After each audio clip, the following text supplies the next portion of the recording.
The African Union Commission elections have concluded in Addis Ababa, with Mahmoud Yusuf of Djibouti emerging as the new AUC chairperson. Now, the outcome carries significant implications for Kenya, particularly for President William Ruto, as he positions himself for the re-election in 2027. With Raila Odinga's bid falling short, questions now arise about Kenya's diplomatic influence within the AU and how these will shape Ruto's regional strategy. What does this mean for Kenya's foreign policy and Ruto's political future?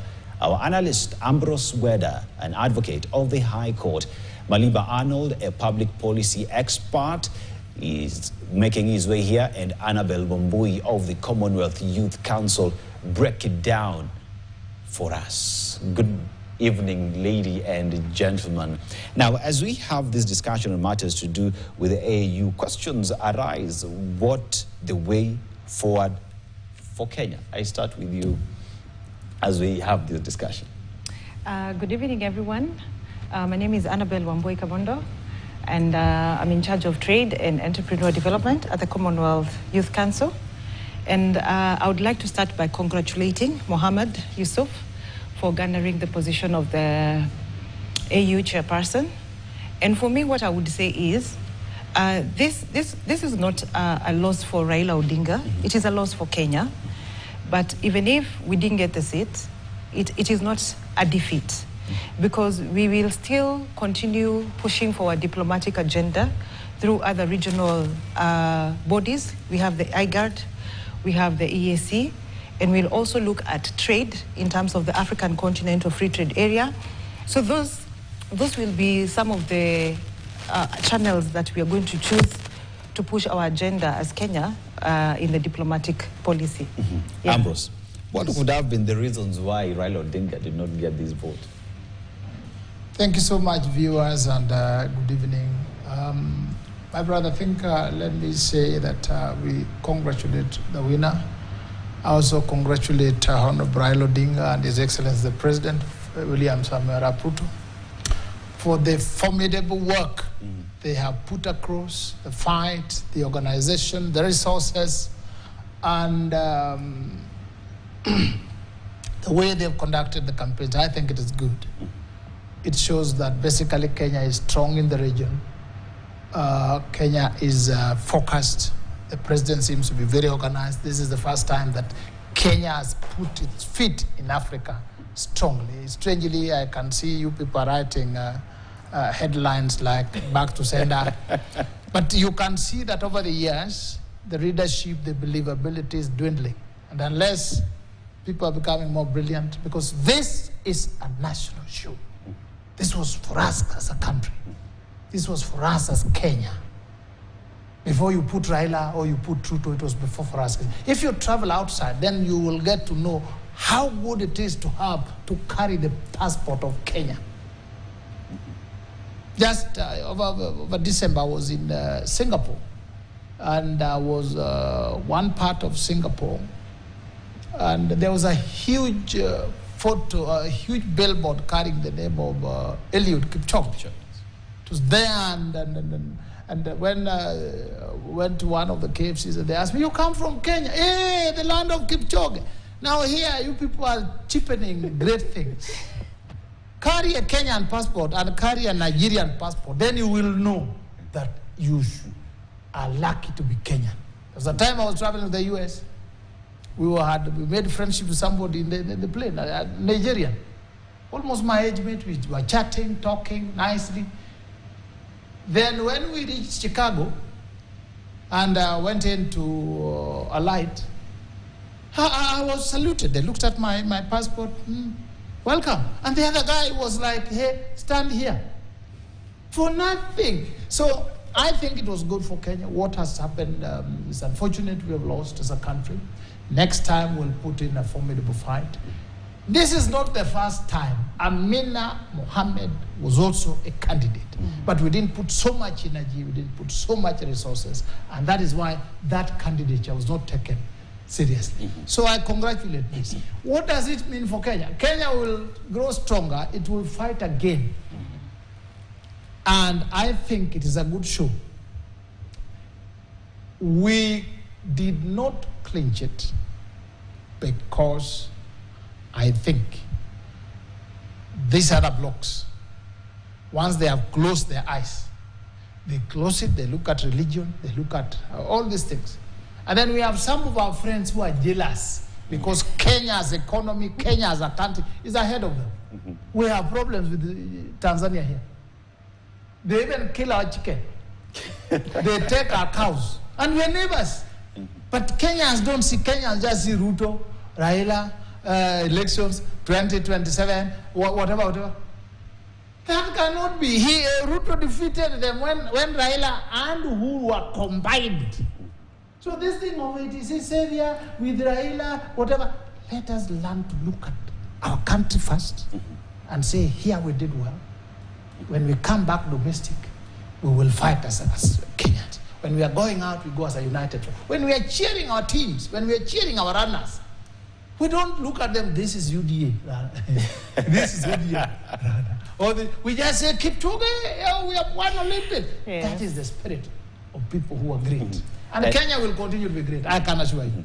And with what Ambrose says, Annabelle, one would assume that with the position that Kenya has placed itself, let's talk in terms of our athletes, we talk in terms of even our foreign policy that we have, you realize that even in Haiti, it is Kenya that is there, that is running the show. You talk about the peace processes that have taken place in Africa, back when Sierra Leone, talk about Sudan, South Sudan, and now DRC, Kenya is pushing that agenda. Kenya has been known to be pretty much the African leader when it comes to matters to do with peace in the continent. But when it comes to Kenya finally then ascending to that seat, seems as though a lot needs to be done, or is it like Ambrose says, others are just jealous and afraid of the country Kenya? What I would say is, when it comes to the Western nations, Kenya is a strong country. And for sure, you will have a lot of fights coming to you when you're a strong country. We have shown that we can go ahead. We can actually position ourselves as leaders. We can take ourselves out there and push the foreign policy agenda. We can push the security agenda. And because of that, you'll find that there are so many fights that will come to us. But I would say that even if we lost today, this is just a redirection, because we are going to emerge stronger. There are so many other avenues that we can use to still continue pushing our agenda as a country. And for now, everybody cannot ignore Kenya when it comes to the national and international politics, and even the agenda of foreign policy, agenda of business, agenda of pushing everything that needs to be done in the African continent and even internationally. So you will see that so many other bodies will start looking at Kenya in a different way. And I can tell people, however hard it has been, we have fought a nice battle, and we should know that this is just the beginning of the bigger things that are coming for us, even as we pray that our politics continue to shape up very well. Yes.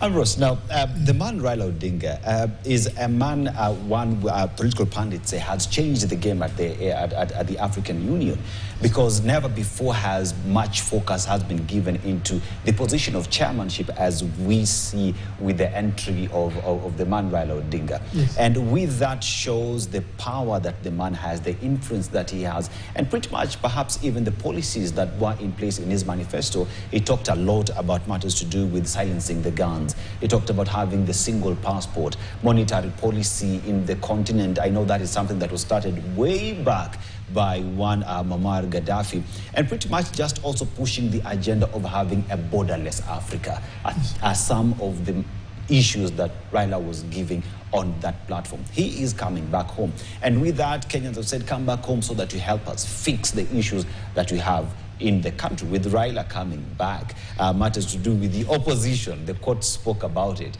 With his presence back home, are we likely to see that being amplified even more? But brother, let's not mix these two things. Raila is coming back. Raila has been here. And Kenyans who are pretending that they love him so much, they love him until the ballot day. There's now a community that is claiming they love Raila so much, but on the ballot day, they are not with him. So which you love is that if you are talking about politics, Raila has been here. For you to make an impact at the international level, you have to be a government candidate. On your own, you can't. You must be supported by the sitting president, and you must be resourced. Air tickets and booking appointments to meet presidents and prime ministers is not a baby's game. It's not where you sneak in. So this is where you say, was the President William Samuel Ruto genuine about Raila? And you can see he was. All resources were put at his disposal. Everything was done to ensure that he succeeds. But the naysayers, the liars and the wakoras say, oh, he's just doing that because he wants to remove Raila.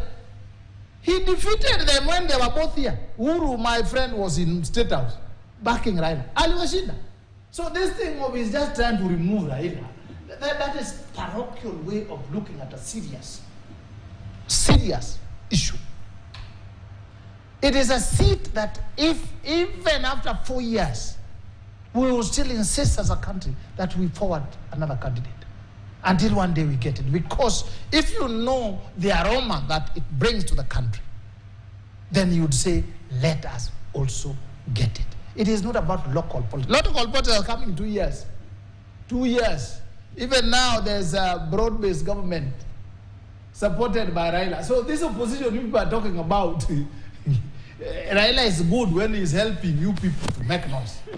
But when it says, give me votes, then, oh, Raila is that, he didn't go to the river, he didn't go to the lake. Now, even the Luo Nation has seen through that lie. So Raila comes back, there are issues that will be tackled as a nation. There are areas, if they go wrong, he will speak about them.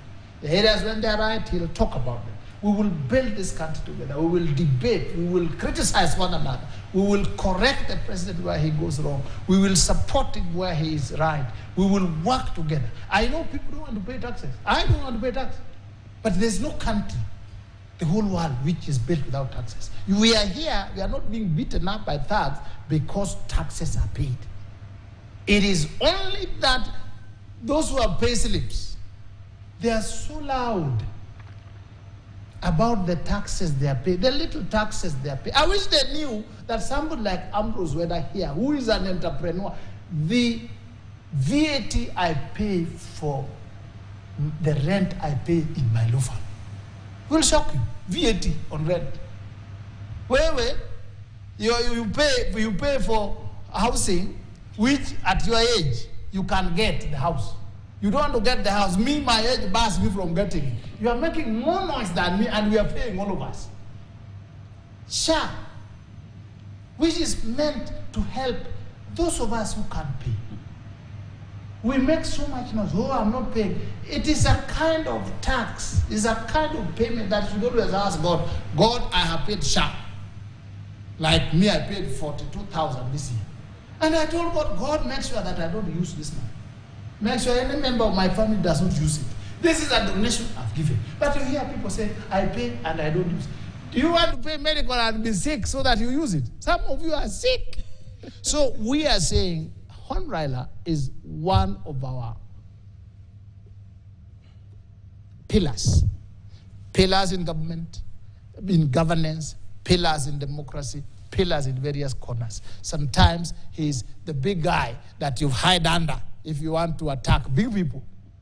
But also, he's a sobering influence. For instance, in 2007, I don't know how old you are then, we were cutting one another, chopping one another. The Kikus had nowhere to hide. Everywhere, the whole country, people are chopping one another. It is Raila himself who said, no, for the sake of this country, I will get down. If he had said to Angane, some of you would not be talking on TV here today. He said that was him. The other day when now young people said, you want to ban parliament, you want to ban everybody, ban. Raila said, let us stop here and move together. This is how our nation is built. It's built. Then, so he is with us. He is coming back. He'll jet back and we'll pray together and build this country. And we wish him well, long life. Right. And we wish the broad-based government success. Annabelle, Raila's winning the position would have seen a lot of issues to be addressed at the AU, including the Africa Free Trade Area that would have enabled African countries to do business with each other. And that does not stop because it's not gotten it, but even the chair now, Yusuf, will have to put in place measures to make sure that Kenya and other countries in Africa get to be able to do business easily among themselves and even with countries outside. Just in terms of the in-tray of the new chair, in terms of ensuring that business is easy among countries in Africa, how does that look? What I would like to say as a young person is that we are the majority in Africa. 60% of us, 60% of the population is of the young people. And for us to be able to do business through the African Continental Free Trade Area, we need to have free movement. So as long as we still have our countries with our borders, we still need to have the movement of people. When we have the movement of people, we'll have the movement of goods. And when these goods move, we'll be able to create jobs for the young people. So in the in-tray for Mohammed, I would say, is that he needs to look at the way he'll be able to engage the African youth and incorporate them in the agenda. We know there are some programs they have for the youth, like there's the Africa Youth Day, which is normally celebrated every July 9th. We need to see more of that. We need to see him engaging youth more. We need to see youth being engaged. Even we can have an association where we have the African Union universities, so that we can be able even to build on the education sector. And also, not forgetting that the youth need to build on trade, they need to build on innovation, and they also need to build on agriculture. Because being the youngest population, we need to know that we are the ones moving ahead to make Africa food secure. So Mahmoud has a lot of work to do, because from where we are sitting and where we are headed, it is the youth that is going to bring the next agenda of Africa. And any person who is going to take a seat needs to know that he needs to engage the youth more, and also learning that we also have the digital transformation, we have the artificial intelligence coming in. So those are the things that needs to be incorporated in, so that we can be able to engage the youth and we are able to build Africa so that we are not left behind by the other nations. And I would urge that the new AUC chair should borrow a leaf from the Scandinavian countries. Like when you get one visa of the Scandinavian countries, you can travel in all those other countries. So we need to have a way where we make it easy for people to move. And when people are free to move, then we can even have those jobs coming in and goods moving and trade being facilitated easily. And we will get to have the advantage of the African Continental Free Trade Area. Free Trade Area. Yes. And as we talk about that, Ambrose, there is the aspect of, with these laws pretty much, with the spirited campaign that was put in place by the president and the candidate himself, brings forth the conversation around Kenya's foreign policy. In terms of we put up a good candidate, someone who's changed the game, but we lost it. How does that then go to say, we know these are our friends, these are not our friends? How does that shape how Kenya engages with her peers in the continent? Thank you. This thing is not about who are our friends and who are our enemies. There are countries that will vote that who are Muslims and who are Christians. Yes. And you can't change them. I hear that the new AU chair, my view is that he'll be like the rest. The rest have been there, yes, and have done very little. Because other than being in that position, you need the aura, the charisma to talk to presidents. You need to be that such, you carry that humongous aura that when you walk to see to President Tshisekedi or to President Kagame or President Ruto, they recognize your presence. When you come in, was a foreign minister somewhere of a country which is called Djibouti, they'll ignore you. They have ignored the others. Yes. So let's not have lofty hopes. We'll be disappointed for nothing. I think Africa will still relook at this thing and see whether the AU, the way it has been serving, can serve us this way, or there is need to inject a lot of energy so that when they make decisions, Kenya has been doing very well. If you take Haiti, which many Kenyans try to block through the court, they'll die, dead bodies will come. We forget that very many peacekeeping missions, it is, the world has always looked to Kenya. They have always, that's, you see, if you read General Lupande's book, it says Diplomacy and Peace for Africa. They have always looked to Kenya, and Kenya has been taken, they have disciplined forces. It is only in Haiti now we are trying police officers, and it turns out they are excellent. The work is doing well. So Kenya has done well.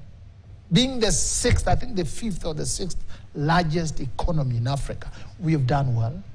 Internally, we have maintained our peace. We respect and honor our friends. We are with them. But some are suffering inferiority complex. I've told you Tanzania here. We have, for instance, lawyers. Each one of us, each country, I can be admitted and practice in Uganda. I can be in Tanzania, in Kenya. The Ugandans are here. The Tanzanians can't match the speed, and they don't allow you into their country. You have heard about xenophobia in South Africa. Some of the targets have been Kenyans because we are industrious and we are go-getters. So sometimes when you are hated more because of your industry. You heard the other day the president was saying, I even have a PhD, and people are squirming because he outwitted all of them, and they are bitter. They are age mates. So there are some things you will suffer in life, not because you have done anything wrong, but because of your nature, the progress you have made, the anointing on your head, and the things that follow you. We have not hurt anybody. We have not eaten anybody's chicken in Africa. We have not even stolen anybody's timber. We have not even fought we have not sent troops to interfere with anybody. So when they hate us, they just hate us because we are growing. We sell our coffee quietly. We sell our tea quietly. When we had problems internally, 2007, America came in for us and said, brothers and sisters, let's talk. And we talked together. So it is not about our diplomacy is very good. It's very restrained. It's very organized. It's very well. Why they hate us, we are going to continue being better. There is nothing they are going to do about it. They will hate us, but we will be organized. Our coffee will be improved. Our tea will be better. Our armies will be good, and we'll make bigger friends. After all, Obama came from here. Lupita came from here. We are a blessed nation. Eliud Kipchoge here. And we shall continue defeating them at the Olympics and the World Marathon. And we are doing our football. It will come out well. Let Kenyans not lose hope because of their goodness. Let us not. We have very robust education system. That's why we have our graduates all over in Botswana, in wherever, in China. Now, why would you fault us for making right decisions? As Raila, Odinga, and Kibaki starts fighting, they again sit quickly and say, my brother, let's stop it. Other people, they spite of small things, and you tell them stop. South Sudan started fighting over a minor thing. You tell them stop, they continue. Why would you blame us as a country? We are blessed. God is here. He lives here. Occasionally he goes out to visit those other countries, but they need to pray more. Residencies here. Yes. Yeah, and I want to change it a little bit for you, Annabelle. Now, here we talk about Raila's loss at the AU, and what should we expect now for Ruto back at home with Raila being present? How do you look at the situation politically for Ruto, Raila being present in this country? Because it was thought that once he goes to AU, his influence would have diminished a little bit. What I would say is that it is not a defeat for Raila. It is a redirection. He's been redirected, and even us as a country, we have been redirected. What I think it means for Ruto is he needs to be more aggressive in managing the politics in the country. You just know that just the other day, the court said that the Azimio group is the majority yes. in Parliament. And we saw what the Speaker of the National Assembly said.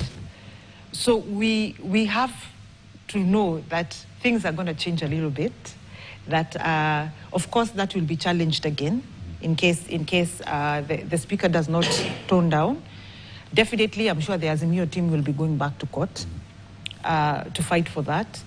And we don't know how that case will end up, but for the president himself, he needs to be a little bit more careful. He needs to listen to the people. He needs to change the way he does his things. And I'm sure there'll be changes in this country. We'll see maybe a reshuffle coming in for the cabinet. We'll see changes maybe even in the August House in Parliament. We'll see changes in very many places. And as these changes are coming, I would like to tell our president that we need merit. Okay. Let the changes come with merit. And let's build this country. Let's listen to each other. Let's sit down and talk. Let's build a country where everyone is happy. Let's involve everyone in this discussion. And for sure, things are going to be a bit smoother. And even as we talk about this, I would talk to our young people, the ones in the digital space, and I'd advise them that all this energy they have in the digital space, if we were to put that energy in building businesses, in building e-commerce systems, in pushing our goods across the borders, in even learning and embracing the artificial intelligence, we can make this country better, and we can bring the changes that we want. Yeah. And Ambrose, we want to take a short commercial break, but when we come back, Raila is getting back. He's here with us. What does this mean for Ruto and himself back home? But we shall have that discussion after this short commercial break. Don't go too far.